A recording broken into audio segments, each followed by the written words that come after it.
Good morning, Whiting Christian Church. I just want to welcome you to Good Friday, and I want to walk you through just a real short thought, real short devotion on Good Friday. Good Friday, we call Good Friday good because it was the day that Jesus died on the cross. He was beaten, he was flogged, he was spat upon, he was mocked, and this is the day that Jesus dies. Jesus dies on Good Friday. We call it good because there's so many things that are wrapped up into the climax of all that the Bible talks about in the person of Jesus dying on the cross.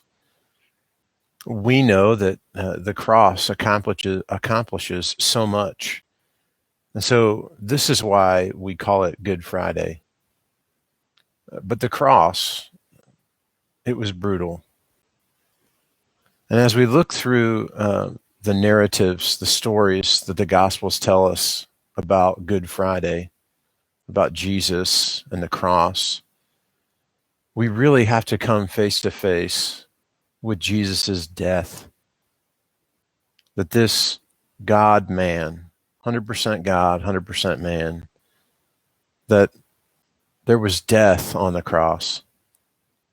I was looking in John chapter 19, and I was reminded of this story about Joseph of Arimathea and Nicodemus, the one who had come to Jesus in John chapter 3. And in that whole story in John chapter 3, Jesus had said to Nicodemus that you had to be born again.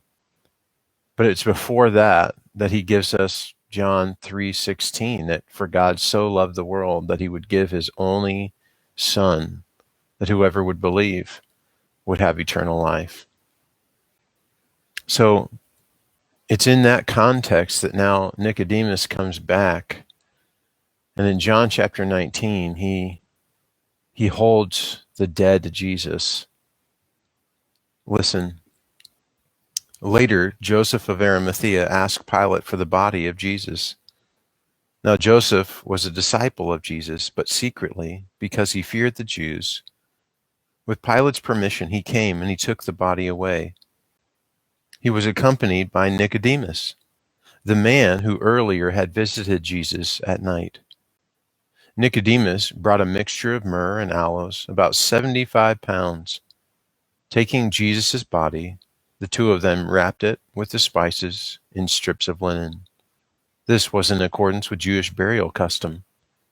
At the place where Jesus was crucified, there was a garden, and in the garden a new tomb, in which no one had ever been laid, because it was the Jewish day of preparation, and since the tomb was nearby, they laid Jesus there.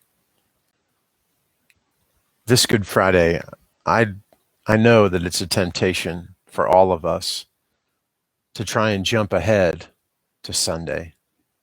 I know that it's a temptation to say, of course, we know how this ends. But perhaps today I would encourage you to think about what it would be like as a disciple of Jesus. Think about what it was for Nicodemus, who had followed Jesus through his ministry and is now taking the dead Jesus off the cross and laying him in a tomb.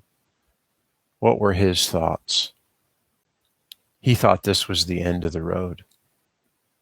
He thought this was the end of Jesus. Now you and I know, and we want to skip ahead, but